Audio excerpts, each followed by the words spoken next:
钱开义，你怎么来了？再不来他出事了，还我怎么来了？干嘛呢？我在给他贴大力胶呢。贴什么大力胶啊？不是创口贴，创口贴。受伤了？啊，他受伤了。我看看，我看看。哦，这太严重了吧？这搞不好能出人命啊！什么意思啊，金黑爷？来吧，兄弟，我给你贴，来，来，不用了，别客气，别客气。秦黑爷，你干嘛呀，秦黑爷？来，我帮你贴。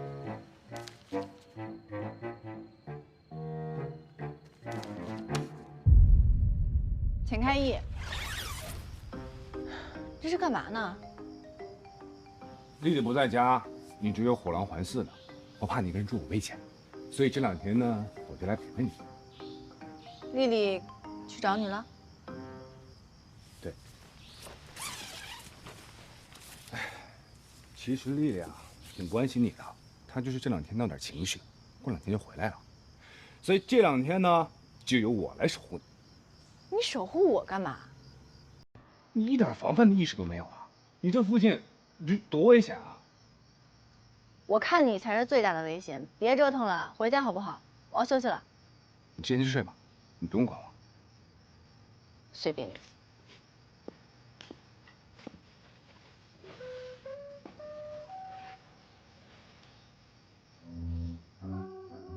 你干嘛？我脱衣服啊？变态。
兄弟啊，你这是什么东西啊？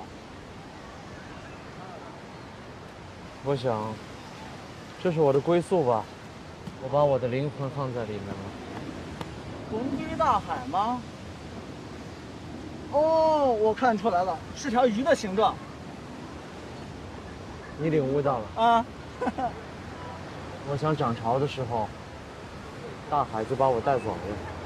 那大海是我的，我有定海神针，我还能在海里翻跟头呢。你能吗？不能。那大海怎么带走你啊？哎，你是不是连游泳都不会啊？不会啊。所以我旁边放了个游泳圈。哈哈，那兄弟啊，我等你，我们在海里见啊！干一个！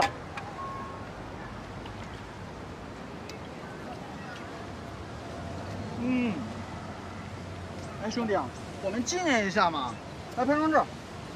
到了大海啊，我们好相认啊！来，好嘞。嘿嘿，兄弟啊，你把手机拿出来，我们加个微信，我好把照片发给你嘛，是吧？来，扫二维码。好嘞。行，一共25张，500块，我这就发给你啊。鱼，游泳圈，兄弟啊，你多大？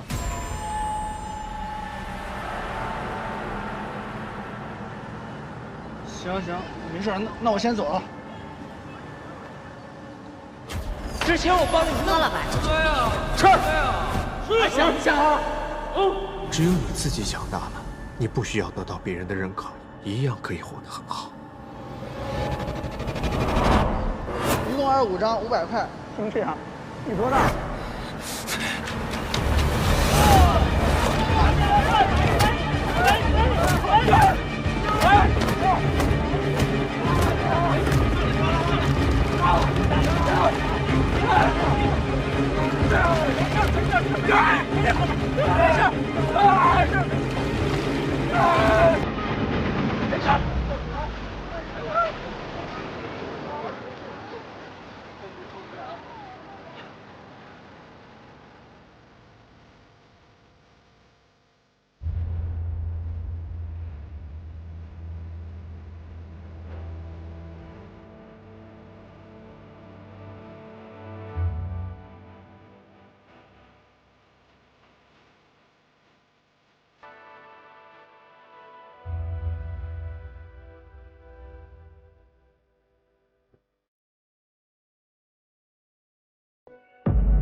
本地市新鲜报，据热心市民投稿，22号下午，在小西海海岸发生了这样一起打架斗殴事件。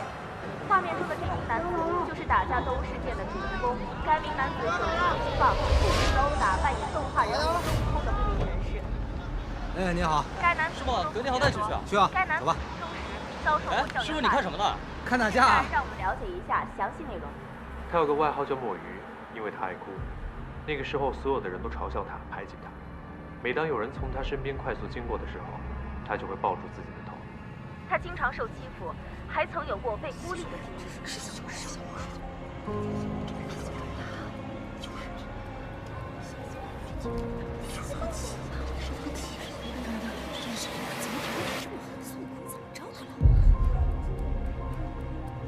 关我屁事！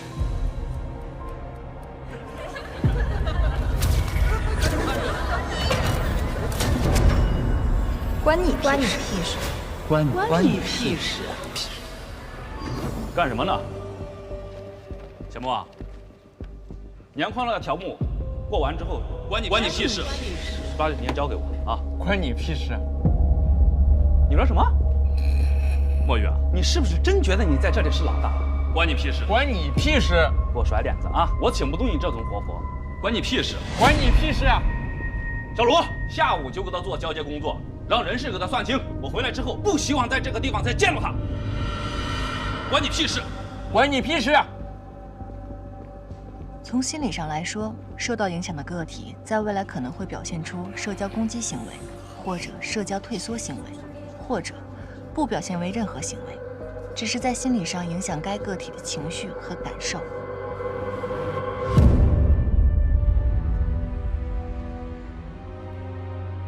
今天感觉怎么样？想跟我聊些什么？上次咨询回去以后，我觉得我有了一些变化。现在每次我焦虑的时候，我都会首先跟我自己说，先冷静下来，然后像你问我问题一样，试着问自己为什么，想明白了，好像就不焦虑了。很好，你已经找到调节情绪的方法了。其实这些你还可以尝试，比如说阅读、运动、瑜伽，都是很好的方式。行，那回去我也试试。但是，我还是一直被失眠困扰着。失眠是从什么时候开始的？在我生完椰子以后，就出现了很多的问题。前3年有很长的一段时间，焦虑、委屈、想哭，明明自己特别的累，可是躺在床上却怎么也睡不着。在照顾孩子的事情上，如果有一点没做好，我就特别自责，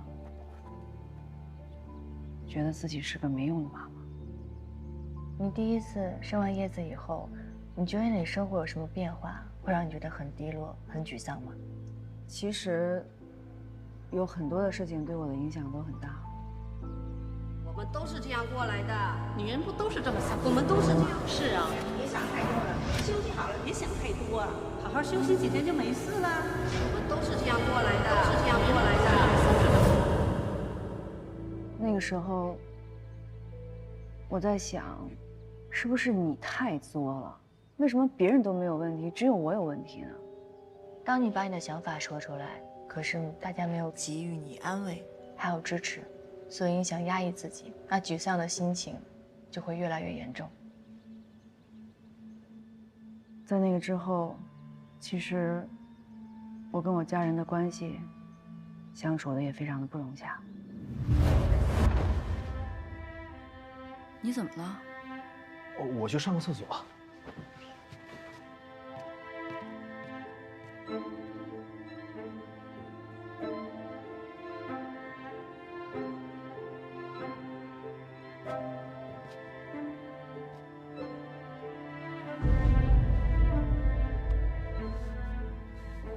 那天晚上，我好像不认识我自己了。站在镜子前，看着自己的肚子，这是我吗？怎么这么丑？生产是一件大事儿，生完孩子以后，你的生理需求改变了，父母的角色影响到了你们夫妻的关系，你会觉得你的身材开始松垮，丈夫对你的反应刺激到了你，你会觉得自己慢慢没有价值了，对吗？对。那个时候，我经常的问我自己，你人生怎么会变成这个样子？生了椰子以后，我开始跟我婆婆吵架了。你跟婆婆因为你们的生长环境不同，所以对于教育孩子的事情产生了很大的分歧。我婆婆用她以往带孩子的经验带孩子，如果这个是对的，我肯定一句话都不说。但明明我的方法更科学、更卫生，我恨不得把我所有的爱都给椰子，我在做一件非常负责任的事情，可他们却觉得我是在没事儿找事儿，我是一个无端制造家庭矛盾的事儿妈。特别是我老公，我婆婆这样想就算了，她也这样想，孩子是我的吗？孩子是我一个人的吗？他不是啊。非常理解你现在的心情，你希望老公给予你支持，可是他也让你失望了。他不可能给我支持，不光这些，那时候我的工作也给我带来了很多很多的问题。主编，不好意思，来晚了。看你憔悴的，边带孩子边工作，一定很辛苦吧？不辛苦，孩子挺乖的，而且我婆婆也能帮着带。我也是过来人，奶奶带孙子带得很好，但是还是没有你自己带着放心的。你也知道，出版社新一轮的审查周期马上就要来了。别说你现在这个状态，就是那些新来的年轻人都有些吃不消。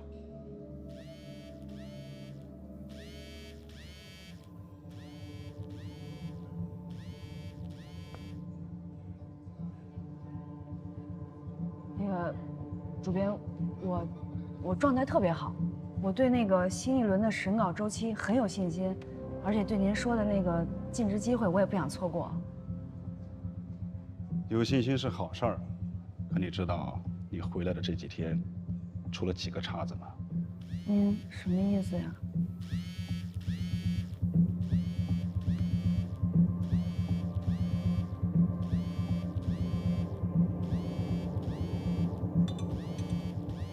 行。不好意思。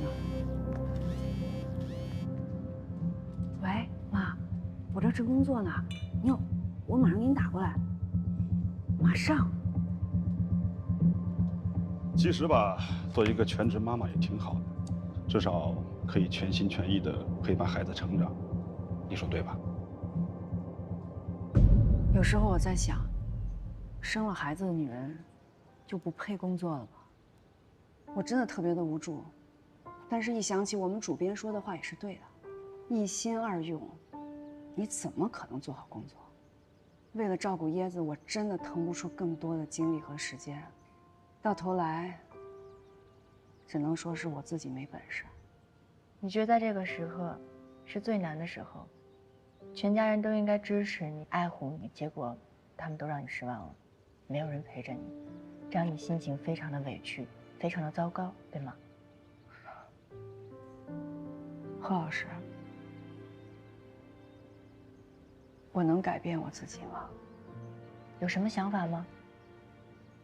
我不能总是为别人活着，我热爱的事业已经没了。在外人眼里，我有2个孩子，我应该特别幸福。但是我一想到，总有一天他们会长大，会离开我，我的生活就没有了方向。不哭，妈妈不哭了，你不哭。但我知道，我不能把我对生活唯一的指望都放在孩子身上。我要靠我自己活成一个快乐的人，活得有价值。我特别恍惚，我不知道我是谁，我也不知道我需要什么。关于我是谁，我觉得这是每个人都值得探索的问题。可是今天，我想跟你聊聊你的生命线，从你的生命线出发，看看当下的你，审视过去的你，想象未来的你。詹露，你愿意跟我一起去看看吗？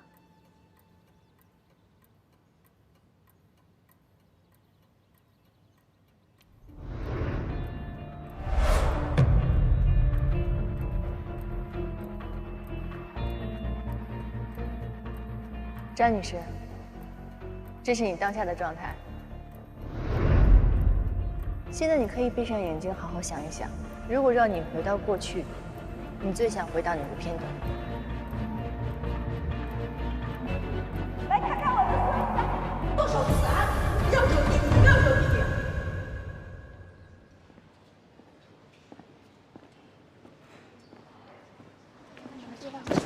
不好意思，不好意思。哎，是他吧？抱打孙悟空那个人，前2天还打领导呢。听说他以前有个外号叫墨鱼。听说是小时候校园霸凌过，人就变得不正常了。是不是在这个世界上有一部分人是注定不会被别人喜欢的？是不是我墨雨就不该被别人喜欢？之前我帮了你那么多，他治不了你的病，不然为什么你咨询了那么多次，情绪还是不稳定？过完之后抓紧时间交给我啊！关你屁事！你说什么？有些事情也不像你看到的这样。这个世界上不是所有人都需要好去的。你看我，一个人独来独往的习惯了，我也一样活得很好。只有你自己强大，你不需要得到别人的认可，一样可以活得很好。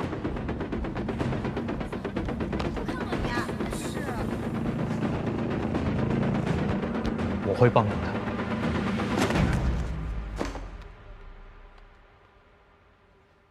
您呼叫的用户暂时无法接通，语音留言请按1。您呼叫的用户暂时无法，您呼叫的用户暂时无法接通。您呼叫的用户暂时无法接通。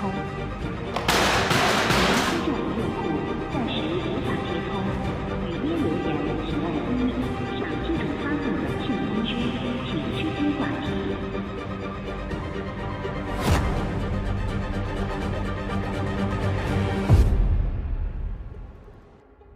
我继续杂志社的小说拿到稿费了。哎呀，女孩子就该务实点，女孩子学学财务或者会计，将来找份好工作。露露啊，别看你爸唠叨，爸是想提醒你，这兴趣归兴趣，将来参加工作了，想法可得实际点啊。哎呦，这连大学都还没上呢，你也太杞人忧天了。这是我18岁的时候，那时我在读高3，一心想成为一个小说家，所以大学报考志愿报的也是文学系。毕业以后，我一边在出版社工作，一边写小说。可是还没等我出名，我就结婚了。这是我26岁那年出嫁那天。露露啊，一会儿把头发再整整，让全夫人给你戴上头饰，就正式祭拜祖宗。等志坚来接你了，你们就可以敬茶行礼跨火盆儿，千万记住，样样都不能出错啊。妈，您昨天晚上都说了好几遍了。妈唠叨也是因为心里高兴啊。啊，吉时到了，我去叫全夫人给你戴头饰。妈，我想让您给我戴，这样我还能跟您多待一会儿。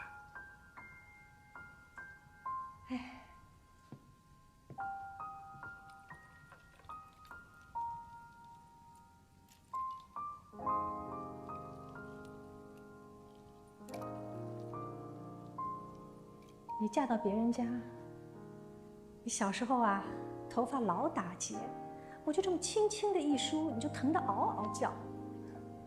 现在好了，现在从头到尾都出落得这么水灵，转眼间你就长大了，妈心里高兴。妈，瞧您说的，我又不是走了不回来了。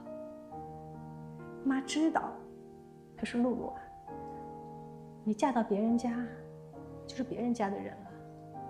凡事要识大体，要在听公公婆婆的话，不给娘家人丢脸。等有了孩子，就要相夫教子，做个好母亲，知道了吗？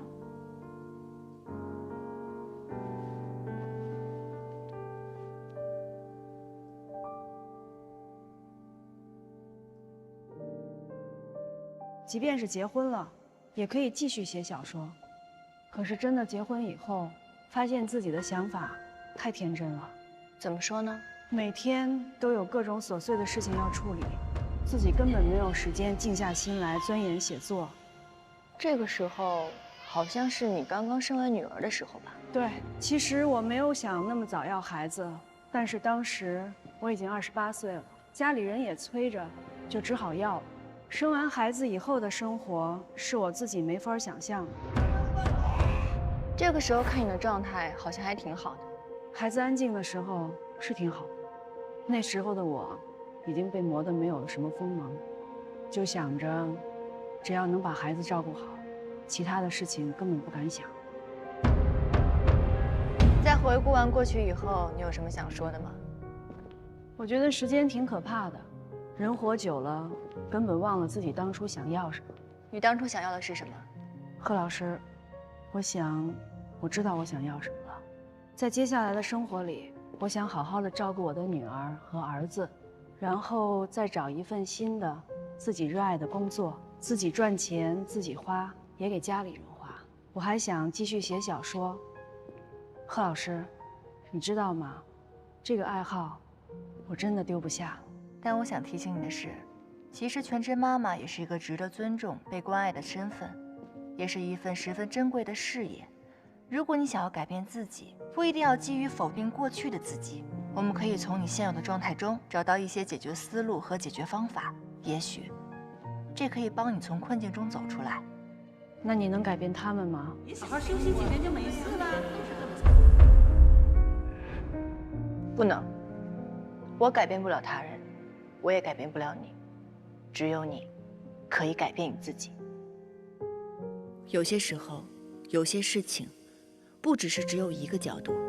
人在抑郁的时候，往往会看不到身边的温暖，甚至误解实际发生的情况。哎呀，来，我来抱吧，只让妈妈一个人抱，妈妈要累坏了，可怎么办呀？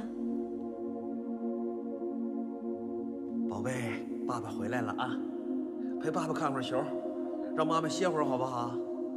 露露累傻啦。来看妈给你买了什么？你爱吃的。这个菜啊，我不太会做，还得你自己做一下。来，换奶奶抱，来。妈，闻着太香，我都饿了。你呀，自己不做饭就知道吃。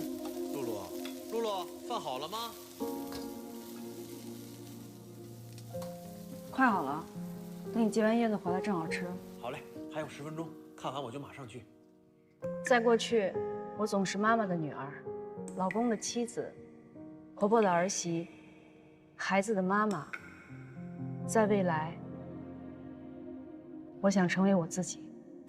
成为自己，在每个人一生当中都是需要去探索的。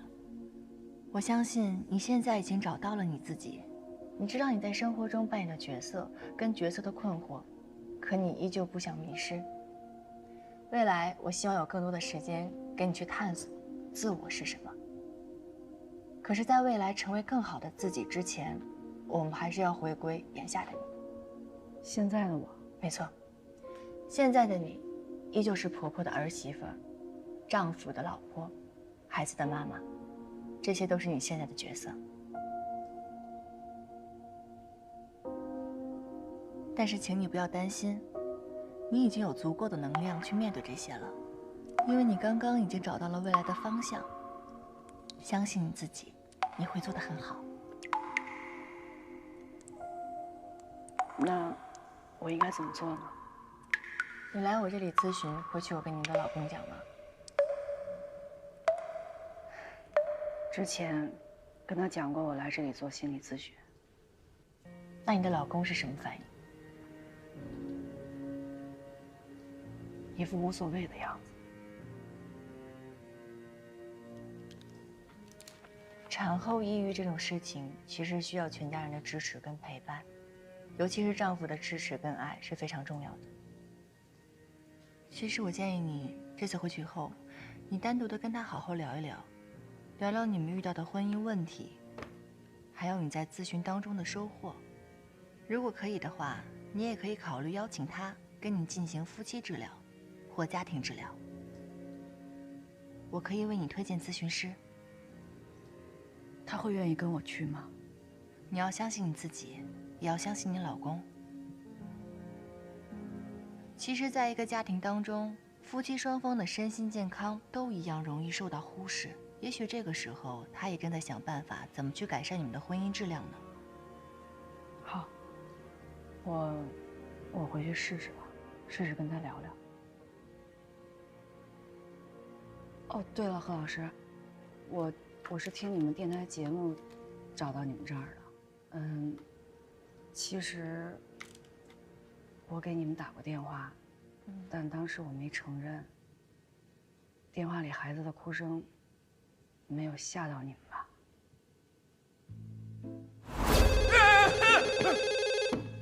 喂，海丰国际广播。喂，小朋友，我有点那个。哪个？钱太医，大半夜的你跟我开玩笑呢是吗？你不相信我是吧？你敢不敢打个赌？打什么赌？咱把电话拨回去，要是假的，我把这诗吃了；要是真的，你把那诗裱起来。我还是比较喜欢看你吃纸的样子。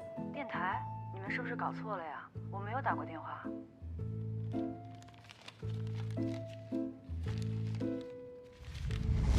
对不起啊，差点吓死我们一个同事。啊，对不起，开玩笑的。还是那个架势，跟华为拿出工作。哎，我要有那么久没陈倩，陈倩，汤总，把这份尽调报告的技术评估尽快拿给吴总，先确认一下。汤总，老板夫人请您去一趟他的办公室。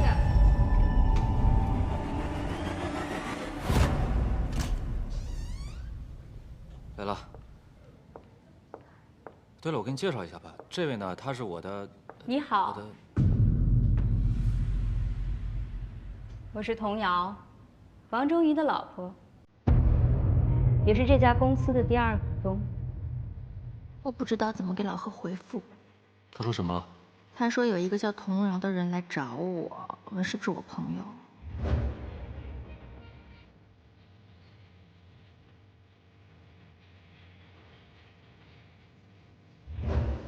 你知道吗？从来没有人对我这么好过。直到我遇见了你，我想安定下来，好好跟你在一起。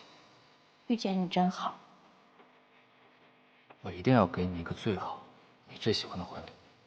小女孩的心思你还是蛮懂的嘛。你说你是不是以前经常哄人家？我还以为你是一个不会对别人的过去感到好奇的人。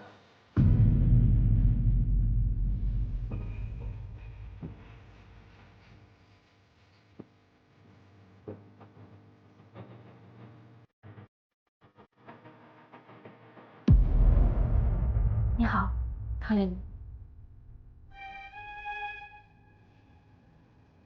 叫你来，是因为我听老房说，他新招了个秘书。看了你的简历，有几个问题想要问你。请说。第一，按流程，进入公司需要经历 HRD 到 VP 的2轮面试，但你好像都没有参加。那什么，他不是投简历来面试的，他呀是我一个好朋友介绍的，然后我那个朋友特别靠谱。第二个问题，上个月20号，原本 W 公司有一个供应商会议，但老房突然缺席，作为他的秘书，没有及时的提醒你的老板，让公司遭受了巨大的损失，而且那天你也从公司消失了。我就想知道，你那天在哪儿？啊，他那天是被我派去建兴去聊合同去了。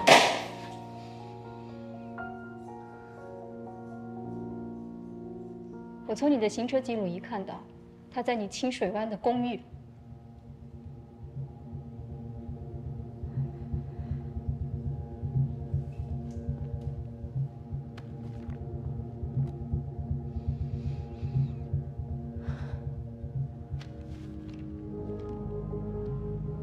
汤丽丽，年龄29岁，专业空中乘务，毕业院校北方经济学院 ，GPA 2.7，家庭住址南山省海市宁沙区红花村239号。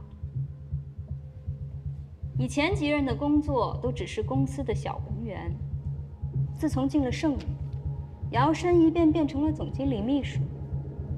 然后再是石峰、云锦，这是断崖式的晋升。这其中发生了什么？我们不用说。发生了什么？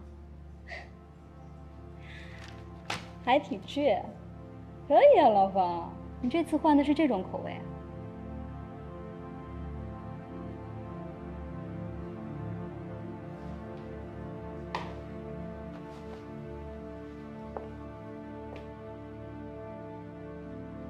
好好的土鸡不做，想要飞上枝头变凤凰啊！你运气挺好的，可惜你没这个命。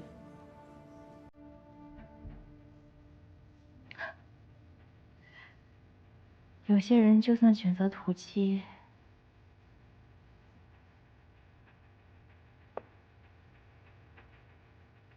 也不会选择你这只脱了毛的老凤凰。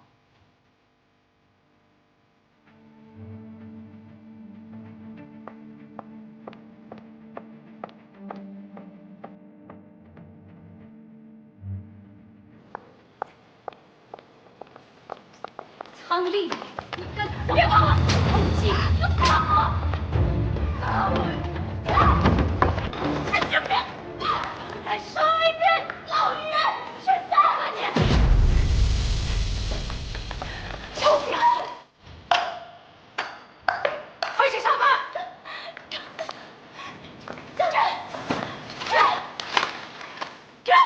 够了！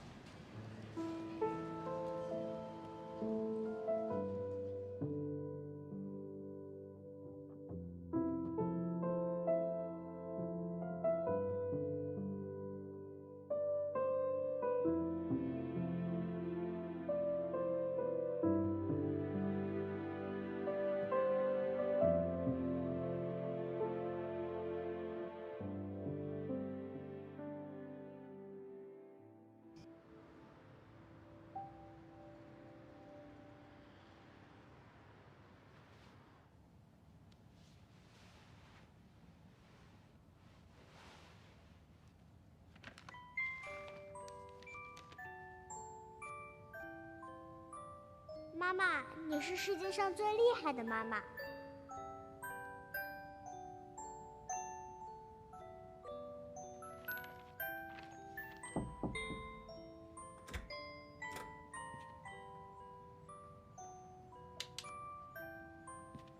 今儿怎么睡这么早啊？累了。露露，露露，我跟你保证，以后啊，我要是再惹你生气，你就踹我，狠狠的踹我，你给我踹医院去都行啊。才不踹你！把你踹坏了，送医院不得花钱啊？只要我老婆大人不生气，花点钱我都认。等我新的工作找好了，家里的事儿你得给我搭把手，尤其是得多陪陪椰子啊。没问题。哎，你找工作那事儿怎么样了？有合适的公司吗？我在58同城上投了简历，适合我的工作还挺多的，已经有公司通知我面试了。咱们家养家糊口这事儿，不能就靠你一个人，我也得给你搭把手，是吧？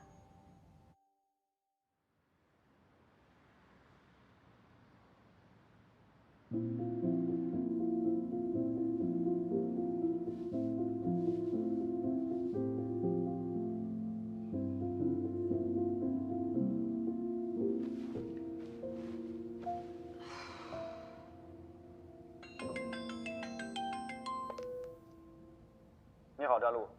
面试官您好，你的故事我看了，很新颖啊。你能给我说一说你的故事大致构思吗？我写的是一个未来世界 ，AI 机器人逐渐将基础的人类工作取代。我觉得在未来，人们应该依靠更具创造性和技术性的工作来生存。是这样的啊，我们平台呢正在扶持感情类的作者，您的文章很新颖，不过我们需要的是一个能够长期固定坐班的作者。我看了您的简历，最近8年时间一片空白啊，您能告诉我这8年您在做什么吗？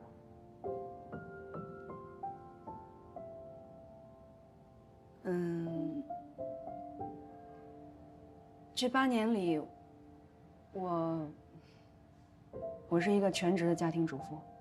您怎么能够保障您重回职场之后，您的家庭跟工作不冲突呢？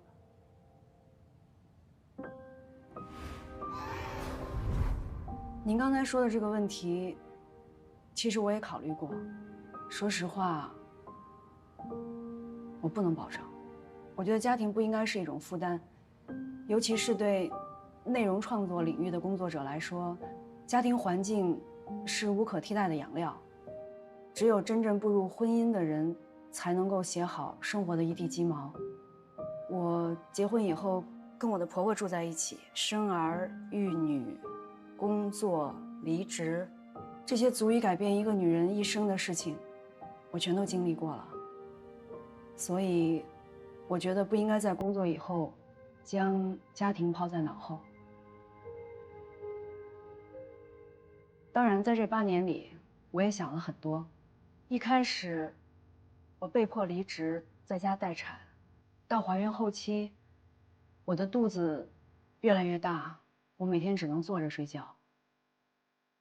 我女儿出生后的几年，我觉得这个家里有太多的事情离不开我。我就在想，我为什么要结婚？我为什么要生下她？但是当我看着她眼睛的时候，我知道这个不是她的错，是我选择生下了她。面试官。我知道我刚才说的这些困难不只困扰我一个人，但我觉得大家应该对于女性在职场的工作能力给予严格的要求，但是对于像我们这种已婚的孩子的母亲，在家庭当中的身份不应该给予过多的责难。如果我能得到这份工作，我一定会非常的努力。我用这8年的时间，非常认真地记录了我生活当中所有的细节。结婚、生子、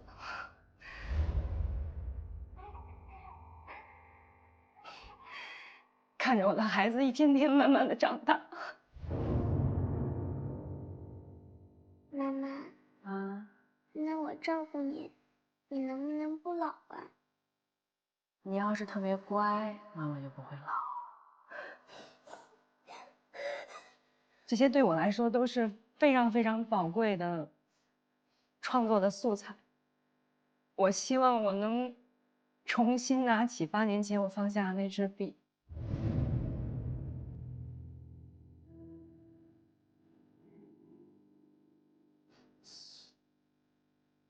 重新开始我的生活。好，那期有消息再联络，好吧？特别感谢您给我今天的面试机会，谢谢。不用谢，再见。再见。